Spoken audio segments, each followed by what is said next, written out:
A black soldier just returned from deployment, ready to finally go home. But when he steps into the airport, everything changes. A racist cop targets him without cause, humiliates him in front of others, and then, just 7 minutes later, he's fired on the spot.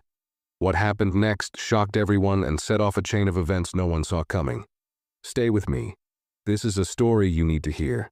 Before we start the story, comment below and let us know where in the world you're watching from today. And if you find this story impactful, don't forget to subscribe for more. It was just an ordinary Tuesday morning when Corporal Marcus Turner, a black soldier who had just returned from a 6-month deployment overseas, walked into the airport. After months of hard work and sacrifice, all he wanted was to get home, relax, and see his family. He had been through a lot, facing the dangers of war, working long hours in difficult conditions, but this was supposed to be a peaceful homecoming. He stood in line at the security checkpoint, going through the usual routine of taking off his shoes and emptying his pockets. It was nothing out of the ordinary, or so he thought. But as Turner made his way through the metal detectors and gathered his belongings from the conveyor belt, a voice interrupted the calm. "You there. Step aside." The voice was loud and sharp, coming from a security officer who had been watching him closely.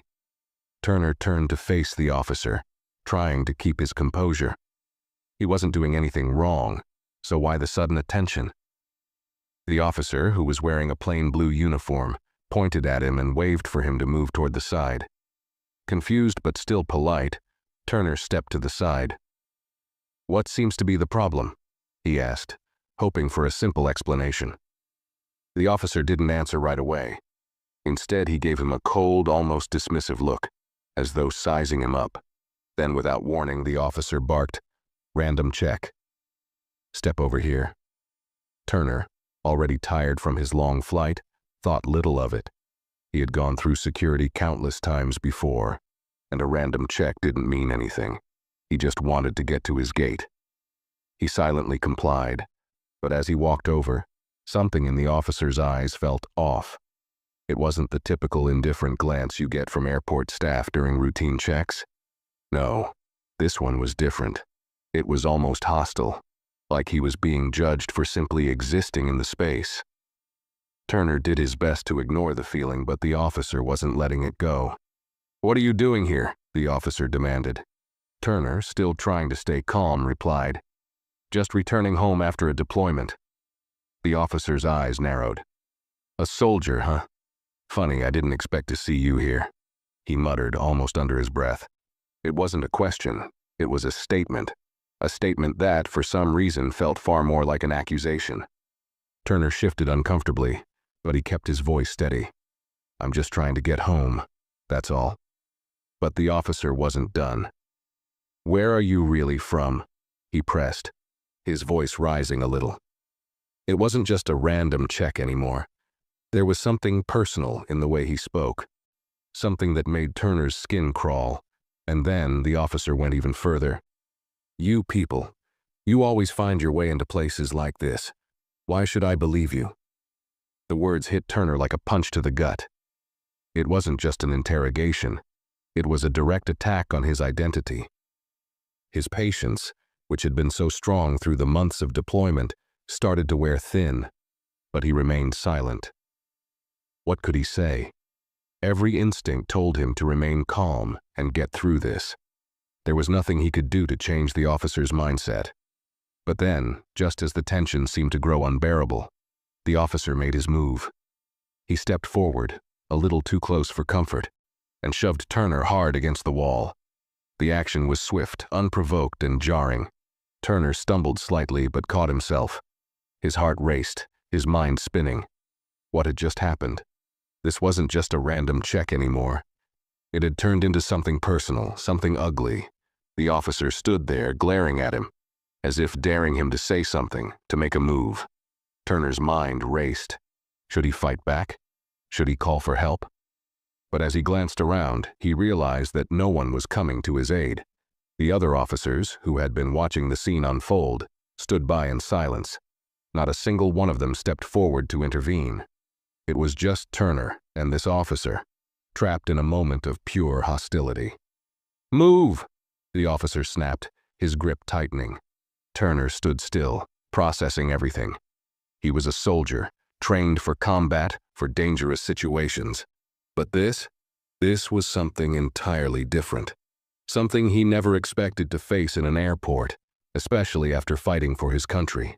And just when Turner thought it couldn't get worse, the officer pulled away, signaling to another officer standing nearby. "Get him out of here," the first officer ordered. Turner was stunned. What did that even mean? Was he being arrested? Fired from his job? He hadn't done anything wrong. The questions raced through his mind, but before he could speak, another voice cut through the air. "Corporal Turner?" The voice was calm, but its authority was clear. Turner turned to see a senior officer, Officer Linda Park, walking toward him. Her expression was unreadable. She looked from Turner to Officer Harris, who had initiated the confrontation. But instead of stepping in to stop the conflict, Park just nodded. Turner's confusion deepened. Was this really happening? Was this how things were done? And what happened next would completely change everything he thought he knew about justice. As Officer Park approached, Turner hoped for some kind of resolution, a sign that someone in authority would finally step in and stop what was happening. But what came next was something he hadn't expected in the slightest. Instead of taking charge of the situation, Officer Park simply glanced at Turner with a cold expression, as if evaluating him like he was just another suspect. She didn't speak to him directly. Instead, she turned to Officer Harris, the one who had started everything. "What's going on here?" Officer Park asked, but her voice was flat, almost as if she had already made up her mind about what had happened. Harris shot a quick, almost triumphant look at Turner before responding. "This guy is trouble. He was being disrespectful, didn't comply with my orders. I don't trust him. We need to get him out of here." Turner's jaw clenched. He couldn't believe his ears. Trouble? He had been the one pushed up against the wall, and now he was being accused of disrespect. His frustration boiled over, but he held his tongue. His training told him to stay calm and keep his emotions in check. After all, he was dealing with people in positions of power, and any wrong move could escalate things further. Officer Park didn't even look at Turner. She was too busy watching Harris, as if she was trying to figure out what was going on. But then, she simply nodded and stepped aside, as if she had already made her decision. "Fine," she said coldly. And with that, the matter seemed to be settled. Turner was stunned. He felt like he was being completely ignored, his very presence being dismissed by the people who were supposed to enforce fairness. Was this really happening? Had it really come down to this? He wanted to shout, to demand an explanation, but before he could, Harris turned toward him with a look that could freeze anyone in place. "You're not going anywhere," Harris sneered. "We've had enough of you around here." Turner's mind raced. What was happening? Why was no one doing anything to help him? He tried to ask again. "What's the problem?" "I'm just trying to get home. I haven't done anything wrong." But his words fell on deaf ears. Harris was already barking orders, telling Turner to follow him to another part of the airport. Turner didn't move. He stood there staring at Harris, trying to process the reality of what was unfolding. But instead of addressing the situation calmly, Harris grew more agitated. "Don't make this worse for yourself," he warned, stepping toward Turner once again.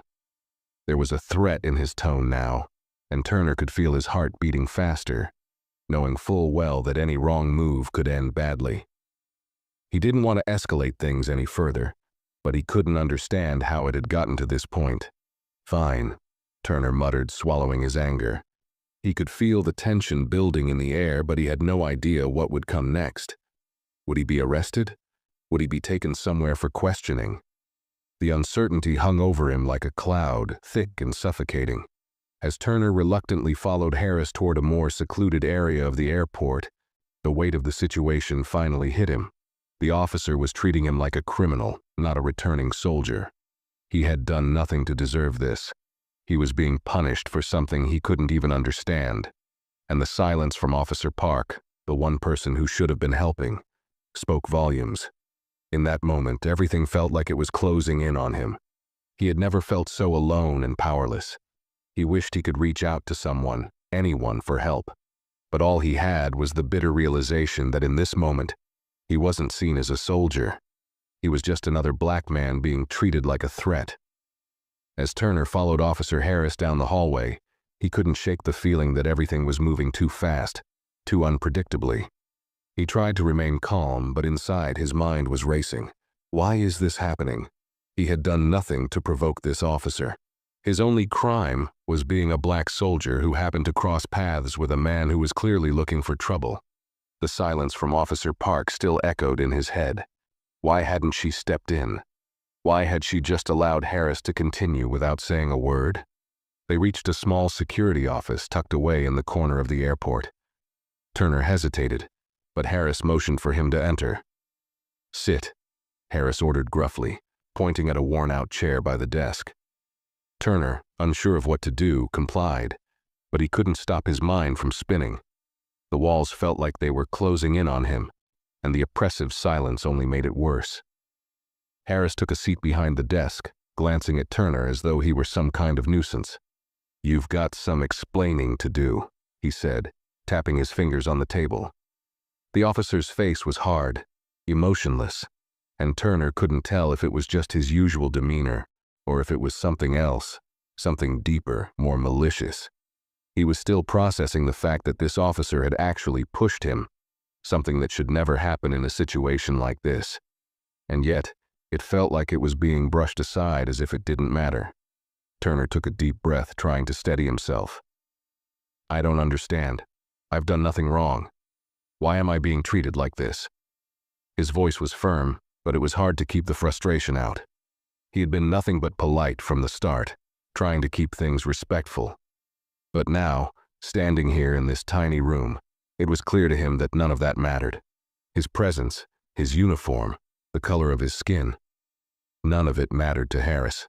Harris didn't respond right away. Instead, he just stared at Turner for a long, uncomfortable moment, like he was waiting for something, waiting for Turner to slip up or show weakness. Finally, he spoke, his voice dripping with disdain. "You think you can just waltz in here wearing that uniform and act like you're above everyone else? Like we should just roll out the red carpet for you? That's not how it works here." The word stung. Turner couldn't believe what he was hearing. Is this really happening? He thought. Is this really how he sees me? But he stayed quiet, not wanting to make the situation worse. Harris was digging in his heels, and Turner knew better than to escalate things further. But the officer's words kept repeating in his mind. "You think you're above everyone else?" Turner had spent years defending his country, working side by side with people from all walks of life.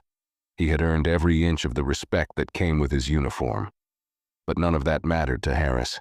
In his eyes, Turner wasn't a soldier. He was just a black man to be dismissed, controlled, and humiliated. Harris leaned forward, his gaze growing colder. "You don't belong here," he muttered almost to himself. "I've seen people like you before. You think the world owes you something just because you put on a uniform. But you don't get to walk around acting like you're better than everyone else. Not here. Not today." Turner felt a surge of anger rise within him. It was hard to believe that a person who wore the same badge and uniform as he did could think this way, could treat another human being like this. He wanted to scream, to tell Harris that he was wrong, that what he was doing was not only unfair, but outright disgusting. But Turner bit his tongue, knowing that any outburst would only make things worse. Instead, he sat there in silence, trying to process the harsh reality that this officer was intentionally treating him like dirt, simply because of his race. The weight of it settled on him like a stone in his stomach. This wasn't just a random check gone wrong. This was something deeper, something much more troubling. The silence in the room stretched on, and Turner could feel his chest tightening. Harris had gone quiet, his eyes fixed on Turner as if he was waiting for some kind of reaction. But Turner didn't give him the satisfaction of seeing him break. He just sat there, staring back at Harris with a quiet defiance, holding on to the last bit of control he had in the situation. Finally, after what felt like an eternity, Harris broke the silence. He stood up abruptly, the chair scraping against the floor. "I don't know what your problem is," he said, shaking his head. "But I'm done here. We don't need your kind around. You're nothing but trouble." Turner's heart sank. Done? What does that even mean? Harris walked toward the door, but before he left, he turned back, his eyes cold and menacing. "Get out of here, soldier. You're not welcome." With that, he walked out, leaving Turner alone in the small, sterile room, feeling completely powerless. Turner sat there for a few moments, his mind reeling. What just happened? How had everything gone so wrong so fast? He had been expecting some kind of explanation or an apology, but instead, he had been told to leave, dismissed as though his very presence was a problem. It didn't make sense. None of it did. But the worst part was yet to come, and Turner had no idea just how much worse it was about to get. Turner sat in the small room for what felt like an eternity, the words Harris had thrown at him echoing in his mind. "We don't need your kind around here." It felt like a slap to the face, but it also felt all too familiar. The weight of those words, the sheer hatred behind them, made his chest tighten. It wasn't just a one-off incident. It was something deeper, something embedded in the way Harris looked at him, as though his very existence was a problem. The door swung open suddenly, breaking his thoughts. Turner looked up to see Officer Park stepping into the room, her face expressionless as usual. She didn't acknowledge him at first, just stood there for a moment, looking around the small office as if trying to gather her thoughts. Turner wondered if she had seen the whole exchange with Harris, if she had heard everything that had been said, but she didn't say a word about it. Instead, she just took a seat across from him. "Corporal Turner," she started, her tone cold and detached. "I'm going to need you to leave. There's been a decision made." Turner's heart skipped a beat. "Leave," he repeated, his voice rising in disbelief. "What do you mean, leave? I didn't do anything wrong. I was just trying to get through security like anyone else." Park sighed, almost as if she were bored with the conversation. "It's not about that," she said, her eyes briefly meeting his before she looked down at the table. "It's about your behavior. We don't tolerate disrespect here, and you've made this situation more complicated than it needs to be." The words hit Turner hard. Disrespect? He had been nothing but cooperative. He had been pushed, yelled at, and accused of things he hadn't done. Yet here she was, treating him as if he was the one in the wrong. The entire thing felt surreal. How had it come to this? Turner tried to keep his voice steady, but he couldn't help the frustration that seeped into it. "I'm a soldier," he said, trying to make her understand. "I've served this country for over a decade. I've earned respect. I've earned my place in this world. And you're telling me that this is how I'm treated, like a criminal?" Park didn't flinch. She remained as cold as ever. "I don't care about your military background," she replied flatly. "What matters now is the situation here. Officer Harris has made it clear that you're not welcome. He's called for backup, and the decision has been made for you to leave the premises. This conversation is over." Turner's stomach churned. It was clear now. This wasn't about his behavior. It wasn't even about the way Harris had treated him. This was about something much bigger. He was being kicked out, not because of any legitimate reason, but because someone didn't like the way he looked, the uniform he wore, or the color of his skin. There was no justice here, just raw, unchecked power. As the weight of it settled in, Turner stood up slowly, his mind racing. There was nothing left to say. He had no recourse, no way to fix this. His anger was building, but he didn't let it show. He wasn't going to give them the satisfaction of seeing him lose control. He took a deep breath, stood tall, and nodded toward Officer Park. "Fine," he said, his voice quiet but firm. "I'll leave, but I won't forget this." Park didn't respond. She simply stood up as well, stepping aside to let him exit the room. As Turner walked out of the security office, the weight of what was happening grew heavier. He had been humiliated. He had been treated like an outsider in the very country he had fought to protect. And for what? Because a racist officer decided that a soldier didn't belong in an airport? The hallway outside the office was quiet, The usual hustle and bustle of the airport now muted in the wake of what had just occurred. Turner made his way toward the exit, trying to ignore the stares of the other officers who stood by, their eyes following him as he passed. He didn't know if they were watching him because they were complicit or because they didn't care. Either way, it felt like the whole system was failing him.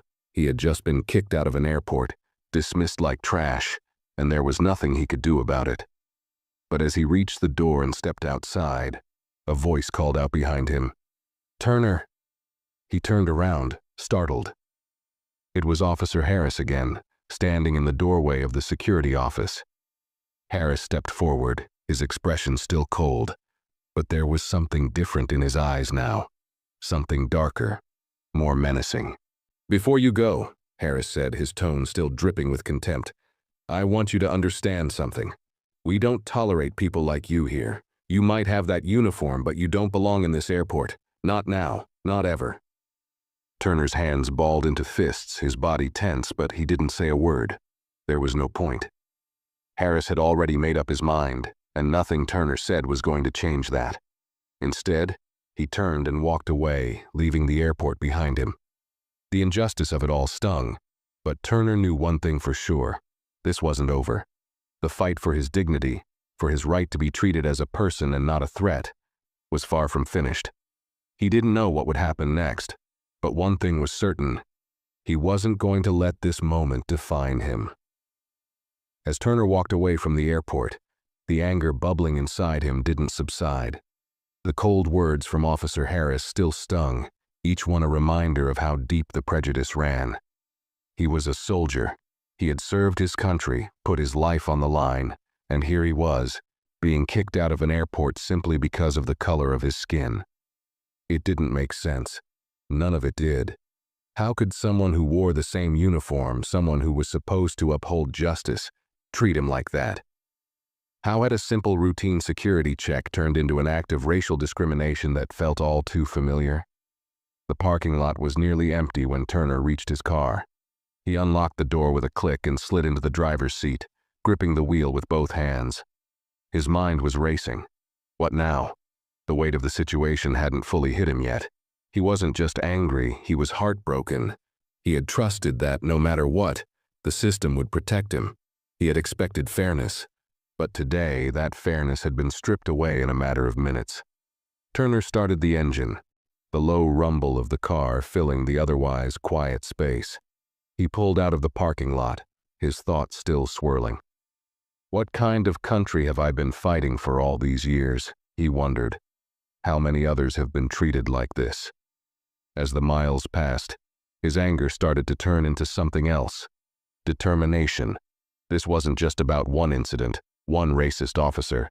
This was part of something bigger. Turner had seen the news, heard the stories of injustice, of black men and women being mistreated by those who were sworn to protect them. He had always known about racism, but experiencing it firsthand like this was something different. It felt like a slap in the face, and now he couldn't ignore it.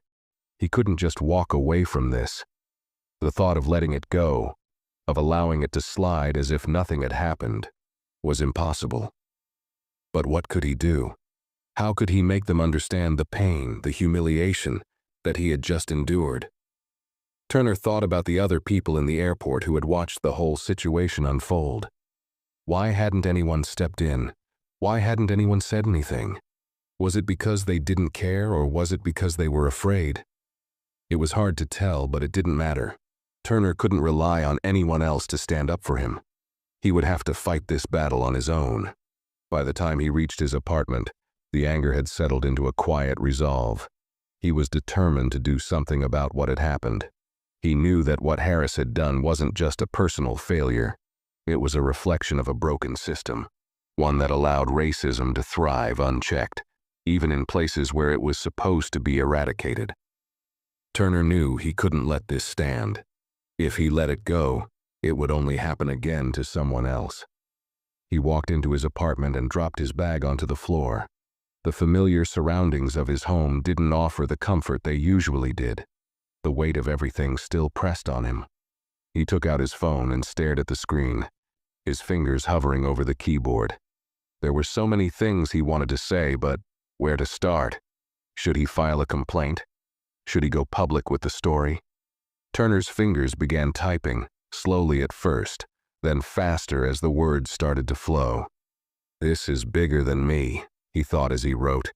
"This is about making sure something like this doesn't happen to anyone else." He wasn't just going to take this lying down. He couldn't. Before he knew it, he had written a lengthy post on social media, detailing what had happened at the airport, how Officer Harris had singled him out, how he had been humiliated and dismissed simply because of his race. He spoke about the lack of support from Officer Park, how the whole situation had left him feeling helpless and unseen. He shared the pain, the frustration, and the anger he had felt in that small office, trapped between a racist cop and a system that refused to acknowledge its own flaws. He hit post and sat back in his chair, staring at the screen. A few seconds later, the notifications started coming in. Comments, shares, likes. People were reading his story. It wasn't just about him anymore. It was about making sure his voice was heard, about standing up for others who might be going through the same thing. The weight was still there, heavy in his chest, but for the first time since the incident, he felt like he was doing something. Turner didn't know where this would lead, but he knew one thing for sure. He wouldn't back down. He wasn't going to let this injustice slide. The fight was far from over, and now, more than ever, he was ready to take it on. The hours after Turner posted his story were a blur. At first, it felt like nothing was happening. The silence was deafening, as though the whole world was waiting for someone to acknowledge his pain, to stand with him. But then, slowly, the comments began to roll in. At first, it was just a few, people who'd shared similar experiences, who could relate to the feeling of being wrongly targeted, who offered words of solidarity. "You're not alone," one person wrote. "This is happening all over the country." Then, more came. Turner's phone buzzed constantly as more people saw the post, shared it, commented on it. Messages flooded his inbox, some from strangers, some from friends and former colleagues. People thanked him for speaking up, for telling a story that so many others had kept hidden, buried under the weight of silence and fear. He was surprised by the support, overwhelmed by it. But there was something else, something unsettling mixed in with the encouragement, an unmistakable pattern. A few messages were filled with hostility, with accusations that he was making things up or exaggerating the situation. "You should be grateful they let you through it all," one user commented. "You're making this a race thing when it wasn't. Maybe you should just follow the rules next time." Another message read, "You're just looking for attention. Stop stirring up trouble." Turner's heart sank as he read these messages.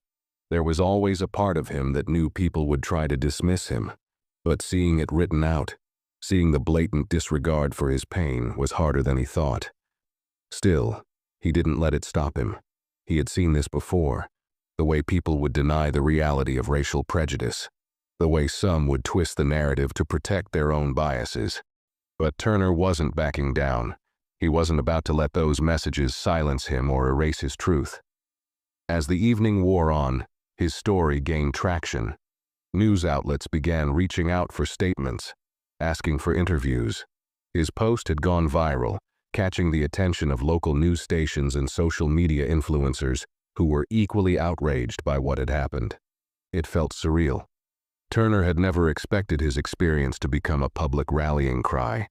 But here it was, spreading across the country, becoming a conversation people couldn't ignore. It was no longer just about one airport incident.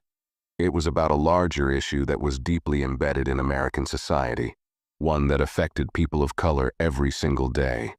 That night, as Turner scrolled through the growing sea of responses, something clicked in his mind. The viral response wasn't just about people agreeing with him. It was about the people who saw what had happened and realized they had to do something about it. It was about the collective outrage that had been bubbling just beneath the surface for years, waiting for a moment like this to explode. Turner knew he had ignited something bigger than himself. The phone calls began to pour in. Some were from organizations dedicated to racial justice, offering support. asking him to share his story in front of larger audiences. Others were from legal teams, suggesting that he file a formal complaint, that he take this to court. But Turner wasn't sure about that. The legal system had never been kind to people like him. What good would it do? The more he thought about it, the more he realized that this wasn't just about his own fight. This was about something larger, something systemic. But he knew he had to keep pushing. His voice mattered now. Just when it seemed like everything was moving at lightning speed, Turner's phone buzzed again. This time it was a call from his commanding officer. "Corporal Turner," the voice on the other end said, sounding stiff and official. "This is Lieutenant Daniels from your unit. I've seen what's going on. I just wanted to check in with you and make sure you're all right." Turner was surprised. "Thank you, Lieutenant," he said, his voice quieter now, the exhaustion of the day settling into his bones. "I'm doing okay, but it's been a lot to process. I didn't expect it to get this big." There was a pause on the other end. Then Lieutenant Daniels spoke again, his tone a little softer. "Look, I can't speak for the airport, but I want you to know that I'm behind you. If you need anything at all, don't hesitate to reach out. We're a team, and as far as I'm concerned, you've done nothing wrong." Turner nodded, though the officer couldn't see him. Hearing those words, "You've done nothing wrong," felt like a small weight lifting off his shoulders. It was a reminder that not everyone in authority thought like Harris, that not everyone was willing to turn a blind eye to injustice. It was comforting, even if it didn't make the situation go away. After they hung up, Turner stared at his phone again.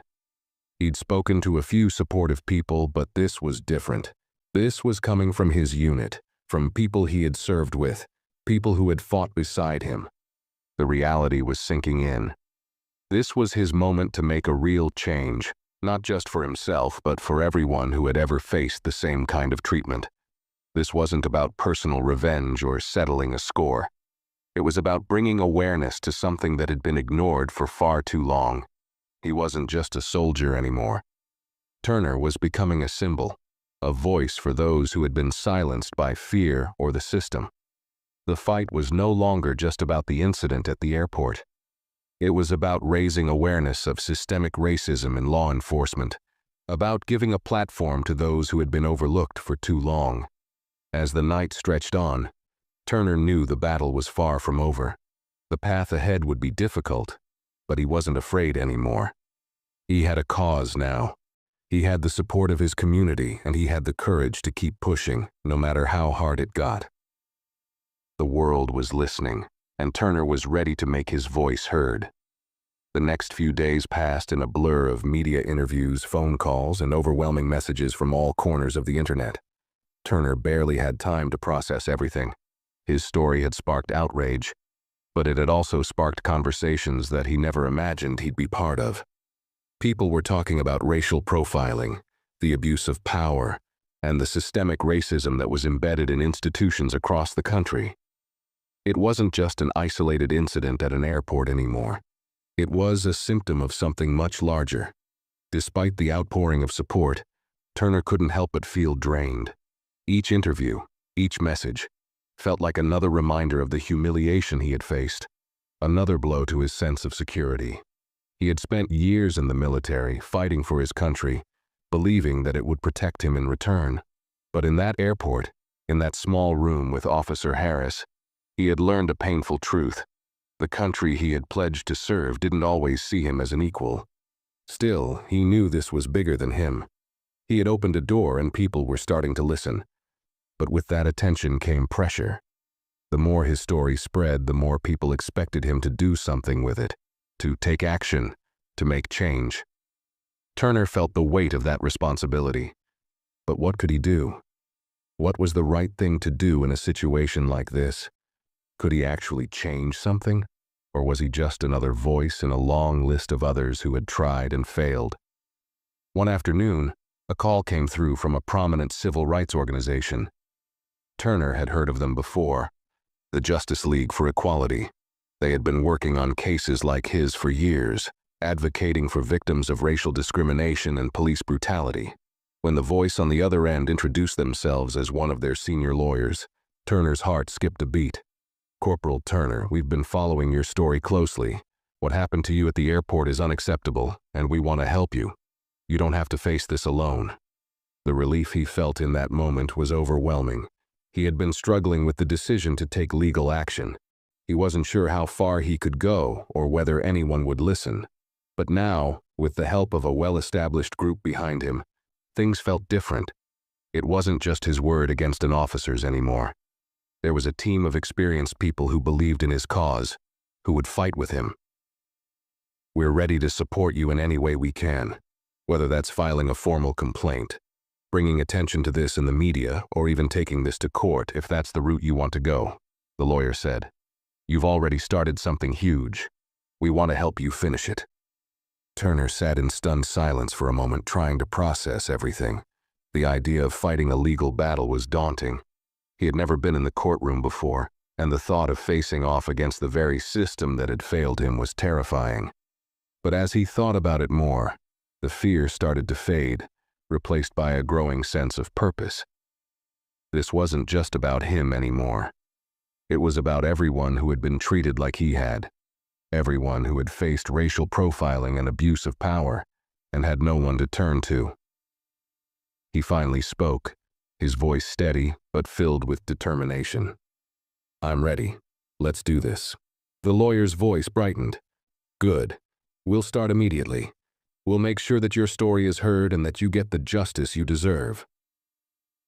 Over the next few weeks, things moved quickly.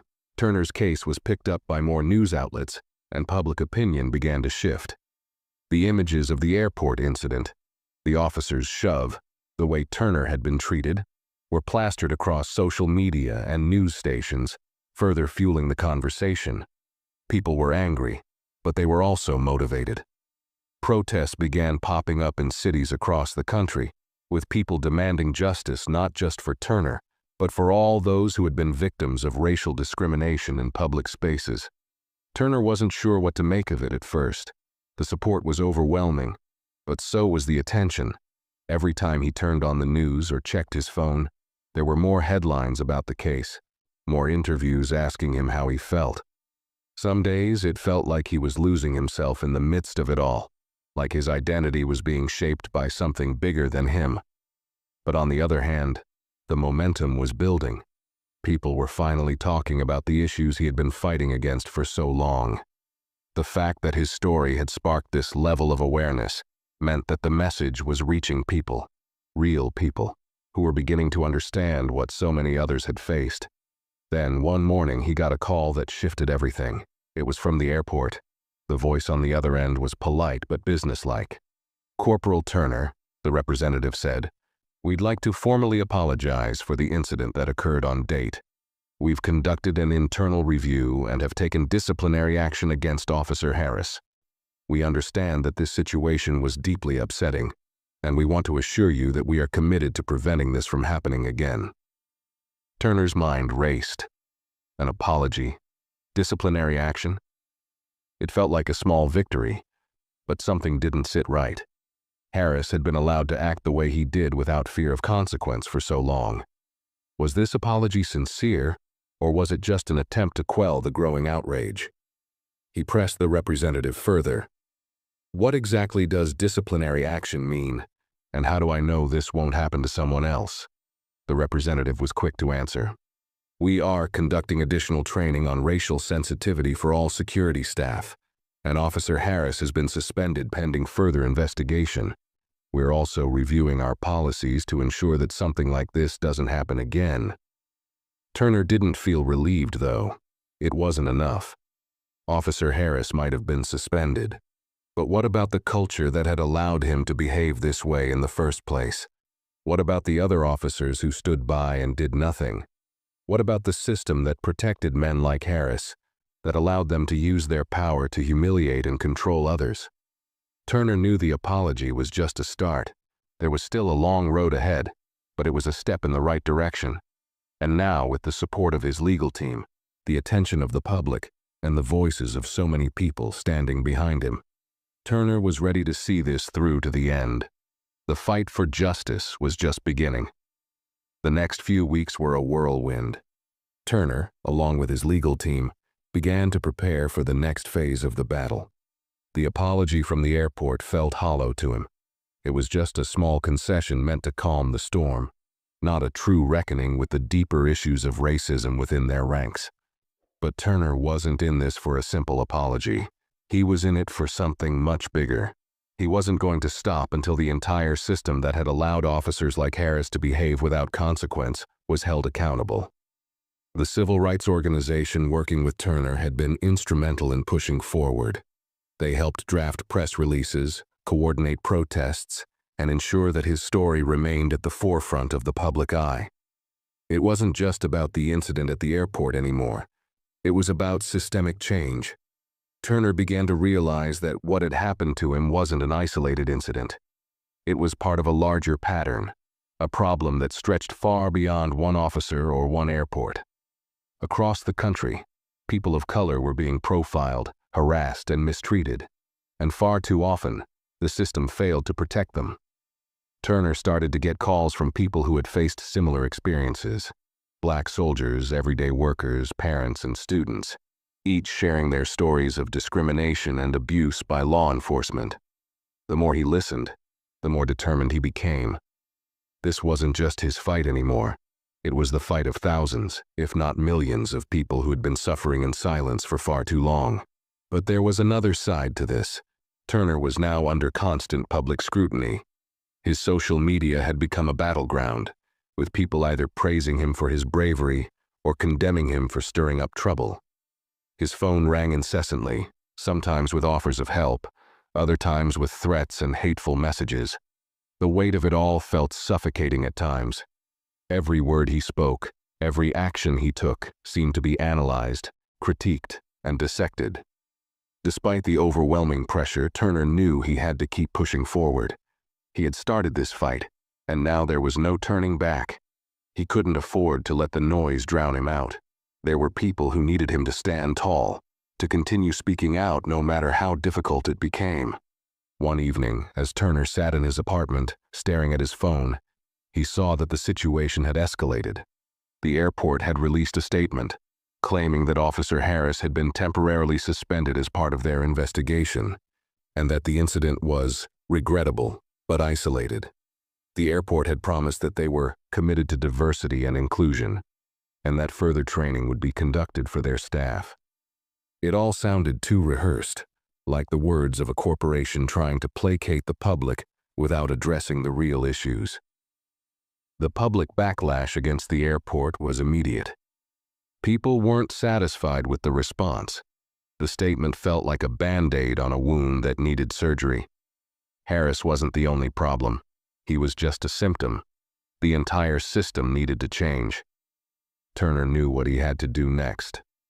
The day after the airport statement, Turner found himself in front of a camera again. This time it wasn't just a brief interview. This was a major news broadcast, one that was going to air nationwide. His legal team had arranged the interview to keep the pressure on, to ensure that the airport couldn't brush the incident under the rug. Turner was nervous, but there was a quiet resolve in him as well. This was his chance to speak directly to the public, to share the truth about what had happened, and to demand real action, not empty promises. As the camera crew set up, Turner's mind wandered to the early days of his military service, when he had first put on his uniform and pledged to serve his country. He had been so proud then, proud to defend the ideals that America claimed to uphold. But after everything that had happened, after the treatment he had received, he wasn't so sure anymore. How could he have spent years serving a country that didn't always serve him back? The interview began, and Turner took a deep breath. The anchor asked him about the incident, about how he felt when Harris had singled him out and shoved him. Turner felt the anger begin to build again, but he kept his voice steady. "I felt humiliated. I felt small. It wasn't just the shove or the way he spoke to me. It was the fact that no one stood up for me. No one said anything. Officer Park just watched as Harris treated me like that. And that's what hurts the most, knowing that people in power, people who are supposed to protect us, are the ones doing this." He paused, letting the words sink in before continuing. And it's not just me. This happens to black people every day. It happens in airports, on the streets, in schools, in stores. It happens in places where we're supposed to be safe. And when we speak up, we're told to be quiet, to stop making trouble. But this is the reality we face. And I'm not going to stay silent anymore. I won't stop until something changes. The anchor nodded, clearly moved by his words. But Turner knew that this wasn't enough. The interview would air, and people would watch, but the system would keep turning unless there was real, sustained pressure to make it change. The next few days were filled with more media appearances, more protests, and more interviews. But Turner knew that the work ahead of him wasn't going to be easy. He wasn't just fighting one racist cop anymore. He was fighting an entire system, one that had been built on inequality and injustice. The road ahead would be long and hard, but Turner had no intention of backing down. He had ignited something that couldn't be snuffed out. This wasn't just about his case. This was about a movement that would keep growing and keep demanding change. Turner wasn't going to rest until the airport, and every institution like it was held accountable. This was just the beginning, and as he looked into the camera and spoke the truth, he knew that he was no longer just a soldier. He was a voice for the voiceless, a warrior in a fight much bigger than anything he had ever faced. The pressure didn't let up. If anything, it grew even heavier as Turner's story spread further. The protests at airports, schools, and government buildings grew larger. People were marching, holding signs that read, "Justice for Turner," and "End racial profiling now." His face had become a symbol of resistance, of a man who had been wronged and refused to back down. News outlets across the country kept his story alive, with new segments airing every day. Politicians, activists, and even celebrities began to weigh in. Some expressed support, others were more cautious, but the conversation had reached a tipping point. But amidst all the chaos, Turner began to feel the toll. The constant barrage of phone calls, interviews, and messages took a mental and emotional toll on him. There were days when it felt like he couldn't escape it, like every moment was consumed by the battle for justice. He wasn't just dealing with the trauma of what had happened at the airport anymore. Now he was carrying the weight of an entire movement on his shoulders. In the midst of this whirlwind, Turner found solace in the support of his family and close friends. They reminded him why he had started this fight in the first place, because the injustice he had faced was part of something bigger, and it was a fight worth continuing. They reminded him that he was not alone in this, that the voices of millions of people were standing with him, but even their encouragement couldn't take away the deep gnawing fatigue that had begun to settle in. Then came a turning point, something that brought new hope to Turner and his supporters. One morning, a message came through. It was from Officer Park, the officer who had been silent during the confrontation, the one who had done nothing to intervene when Harris shoved Turner. Turner had been expecting nothing from her, but this message was different. It was an apology, a real, heartfelt apology. "I've been following the coverage of your case, and I wanted to reach out. I've thought a lot about what happened, and I realize that I failed you. I failed to stand up when I should have, and for that I am truly sorry. I can never undo the hurt I caused, but I want you to know that I see you now, and I will do better moving forward." Turner read the message several times. At first, he didn't know how to respond. He had no idea if the apology was genuine, or if it was just a reaction to the public pressure. But something about it felt different. Maybe it was the fact that Park had taken the time to acknowledge her role in the situation. Maybe it was the fact that someone in the system was willing to admit wrongdoing. Whatever it was, Turner felt a shift inside of him. This was the kind of change he had been fighting for. People recognizing their faults, owning up to their actions, and making a commitment to do better. Still, Turner wasn't naive. One apology wasn't going to fix the system. One officer's change of heart wasn't going to end racism in law enforcement. But it was a start. It was a small, significant step in the right direction. Turner sat down, his phone still in his hand, and thought for a moment. This was the first time in weeks that he felt a glimmer of hope. not just for himself, but for the future. His battle wasn't over, but he knew that what he was doing was making a difference. The conversations had started, the walls were beginning to crack, and real change, though slow, was on the horizon. As he typed his reply to Officer Park, thanking her for her apology but reiterating that the work was far from done, he knew one thing for sure. This fight was worth it. Not just for him, but for every person who had been mistreated, overlooked, or silenced. And he was ready to keep pushing forward, no matter how long it took. The road ahead was still uncertain, but for the first time in a long while, Turner felt like he wasn't walking it alone.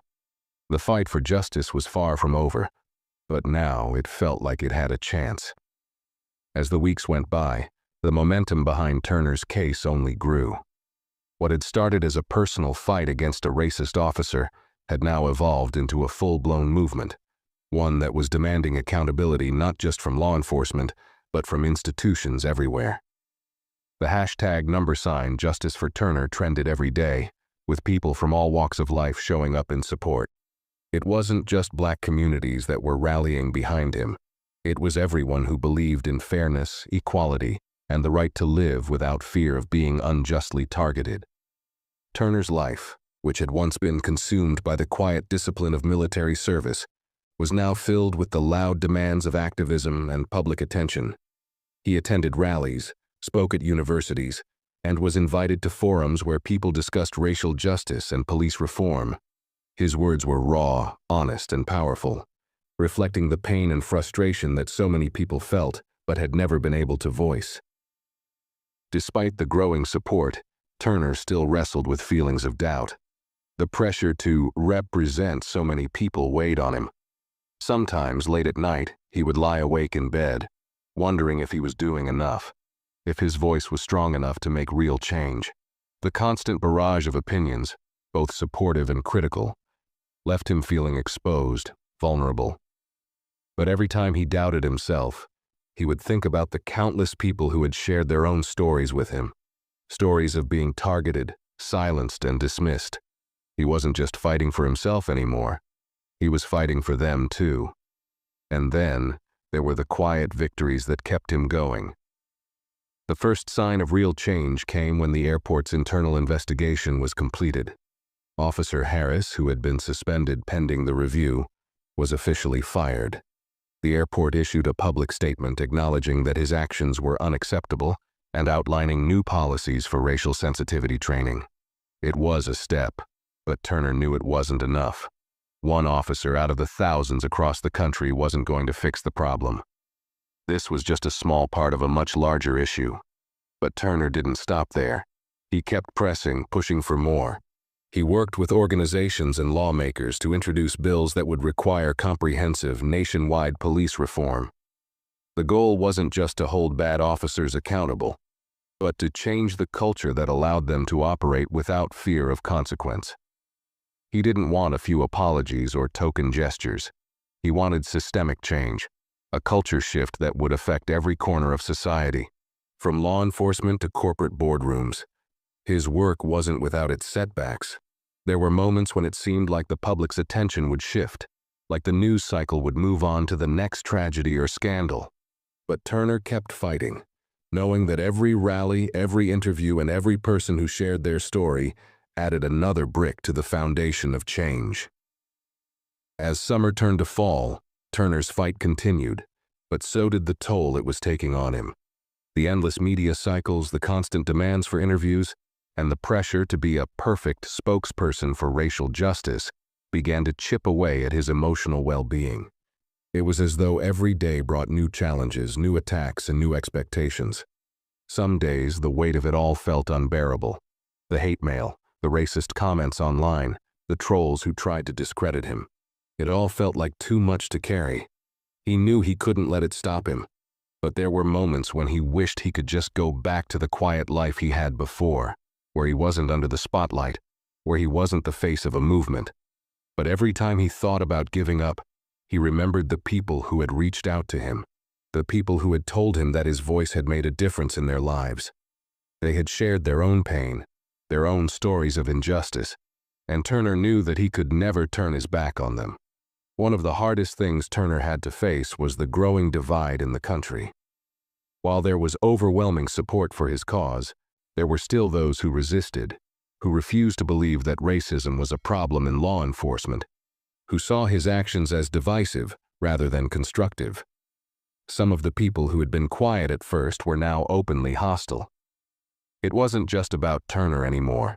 It was about the larger conversation on race and privilege, and it felt like people were picking sides. But Turner pressed on, refusing to let the negativity silence him. He kept talking, kept speaking out, and kept pushing for change, even when it seemed like progress was slow. He was constantly reminded of the reality that real change didn't happen overnight. It wasn't easy, but it was necessary. In a meeting with lawmakers in Washington, Turner was asked about his vision for the future. It was a simple question, but one that made him pause. What did he really want? What was his ultimate goal in all of this? He took a deep breath before responding. "I want a world where my children don't have to fear that they'll be treated differently because of the color of their skin. I want a world where people are seen for who they are, not for the stereotypes that others place on them. I want a country that lives up to the values it claims to uphold. Freedom, equality, justice.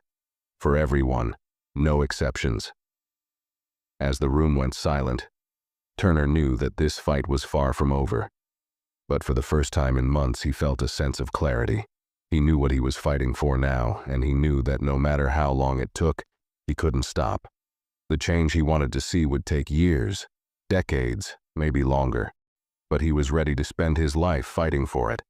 He wasn't alone in this fight, and together they would make sure that the world his children inherited was better than the one he had grown up in. The road ahead was still uncertain, but Turner now understood that real change didn't come from easy victories or quick fixes. It came from persistence, from voices that refused to be silenced, and from a community that was willing to stand together and demand more. And with that understanding, Turner knew he was ready for whatever came next.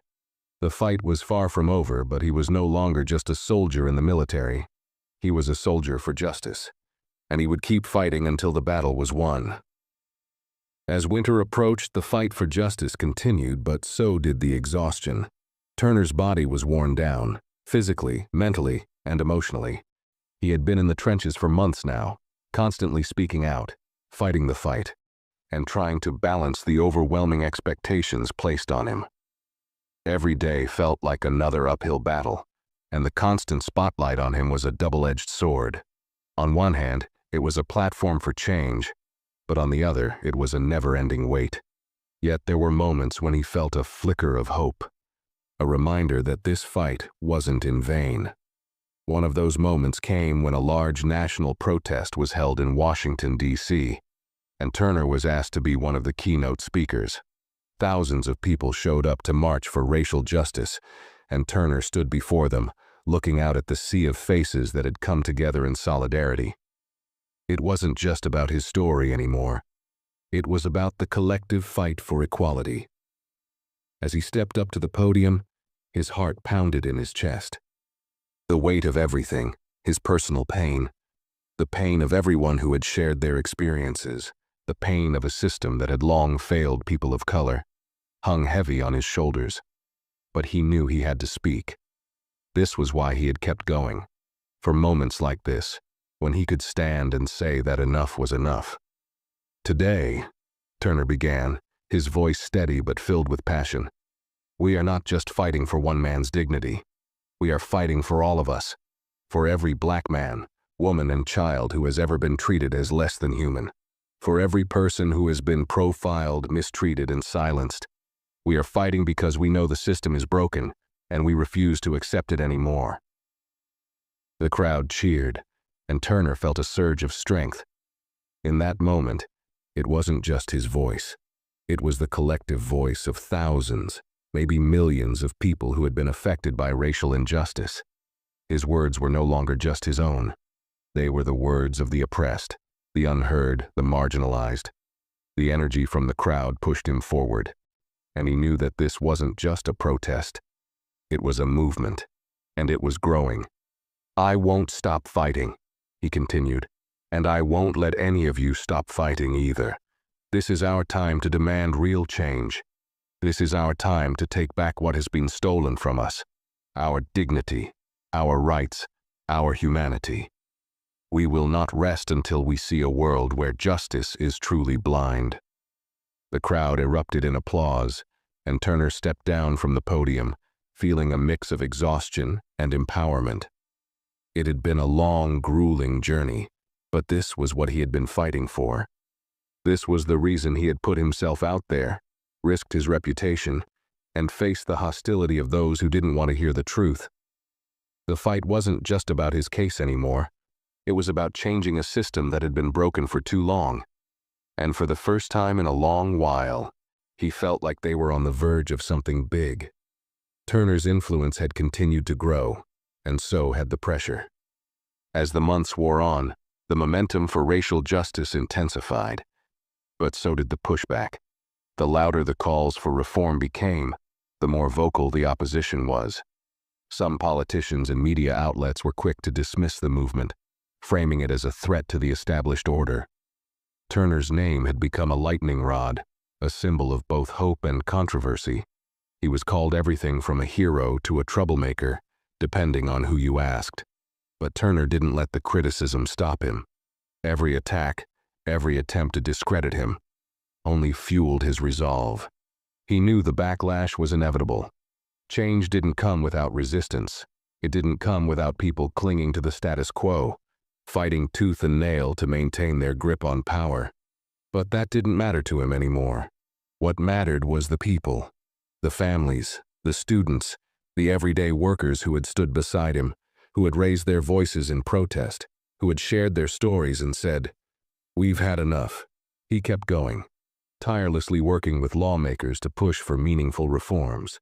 He sat in meetings, drafted policy proposals, and worked with civil rights organizations to ensure that the laws being introduced would create lasting change, not just temporary fixes. Turner's team began to rally support in state capitals across the country, building a network of advocates and pushing for legislation that would hold police departments accountable.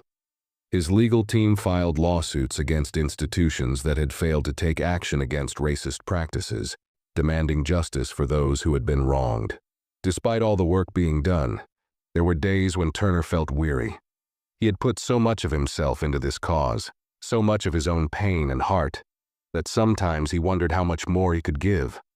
The sleepless nights, the constant pressure to perform, the endless media requests, it was all a lot to bear. There were moments when the weight of the world seemed to fall on him, when it felt like the task ahead was impossible. But then, in a quiet moment, he would remember the faces of the people who had stood with him from the start. His family, his friends, the countless strangers who had shared their own stories and supported his. They were the ones who kept him going. They were the ones who reminded him that he wasn't alone in this fight. One afternoon, Turner stood on the steps of a courthouse, preparing to speak at yet another rally. His legal team had just won a major case, one of the first real victories in the fight for police reform. It wasn't the end of the fight, but it was a significant step forward. The crowd was chanting his name, and for a moment, Turner allowed himself to breathe. He stepped up to the microphone, his heart steady, his voice strong. "Today is not just a victory for me or for the people who have been fighting for justice. It's a victory for everyone who has ever felt the sting of injustice. It's a reminder that when we stand together, we can make a difference. But this is just the beginning.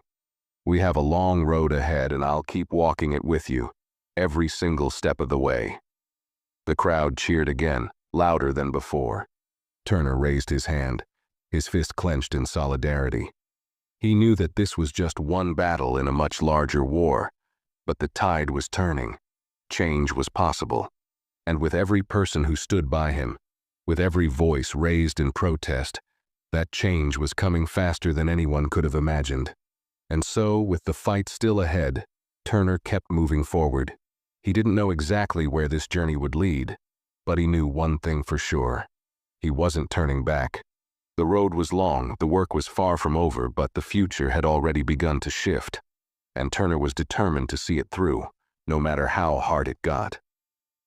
By the time the new year arrived, Turner had become more than just the face of one fight. He had become a symbol of resilience, of a movement that refused to be ignored. The pressure, the criticisms, and the exhaustion were still there, but so was the strength of a nation waking up to the truth of racial injustice. Turner wasn't just fighting for his own dignity anymore. He was fighting for a future that was fairer, that was more just, for every person who had ever been denied equality, respect, or basic human rights. It had been over a year since that fateful day at the airport, the moment that had sparked everything. The road had been long, and the challenges had been endless. There had been legal battles, protests, media storms, and countless moments of doubt. But there had also been victories, big and small, that kept the momentum alive. The policy changes he had advocated for were starting to take shape. New laws were being proposed in several states, mandating police departments to implement more rigorous accountability measures. Training programs on racial sensitivity and de-escalation were being rolled out across the country. Turner knew these weren't complete solutions, but they were steps toward dismantling the systems of oppression that had been in place for generations. One of the biggest wins came when a major federal bill was introduced, with provisions aimed at reworking the criminal justice system. It was a direct result of the grassroots efforts that had been built around Turner's story. People who had mobilized, who had written letters, attended rallies, and flooded politicians with demands for action. Turner had played a key role in pushing for it, using his platform to lobby lawmakers and speak at hearings. But when the bill passed a crucial committee vote, the weight of it finally sank in. It wasn't a perfect piece of legislation. Far from it. But it was the beginning of real, tangible change. On a cold winter afternoon, Turner stood in front of a crowded room in Washington, D.C., as President of the United States announced the bill's passing. The room was filled with reporters, lawmakers, activists, and community leaders who had fought alongside him. Turner had been invited to speak, and as he walked to the microphone, the weight of everything, the years of pain, the years of struggle, the countless hours of work, pressed on him. But there was also a sense of pride. The hard work, the sacrifice, had not been in vain. "I never thought I'd be standing here," Turner began, his voice steady but full of emotion. "A little over a year ago, I was just a soldier trying to get home, trying to make it through a normal day. I never imagined that the events of that day would lead to this moment. But here we are. We are standing together stronger than ever because we refuse to accept the status quo. We refuse to let silence be the answer. We refuse to let injustice go unchecked." He paused, looking around the room at the faces of everyone who had been part of this fight. The people who had spoken up, who had marched, who had written letters, and who had believed that change was possible. "This isn't just my victory. This is our victory. This is a victory for everyone who has been denied justice, for everyone who has felt the weight of racism and discrimination. This is a victory for our children, for the future we are building together. And while today is a huge step forward, I know that the work is far from over. But if this year has taught me anything, it's that when we come together, when we stand united, nothing is impossible." The room erupted in applause, and for a moment, Turner allowed himself to feel the weight of what they had all achieved. It wasn't the end of the road. It was just one chapter in a much longer story. But the progress was undeniable. The country was beginning to change, and Turner had been a part of that change. He had been a catalyst for something bigger than any one individual or cause. As he left the stage, Turner glanced out the window at the bustling city, the lights reflecting off the glass of the Capitol building. He thought about everything he had been through, the pain, the frustration, the doubt, but also about the courage, the hope, and the resilience of so many who had fought alongside him. He thought about his family, his friends, and the people who had supported him from day one. And for the first time in a long while, Turner felt a deep, quiet peace. The road ahead would still be long, and the fight wasn't over. There would be more battles to fight, more injustices to confront. But in that moment, Turner knew that they had already won something incredible. They had started a conversation that couldn't be silenced. They had sparked a movement that wouldn't be ignored, and that, Turner realized, was just the beginning. If you found this story powerful, make sure to hit that like button, share your thoughts in the comments below, and don't forget to subscribe to the channel for more videos like this. Your support helps us bring more important stories to light.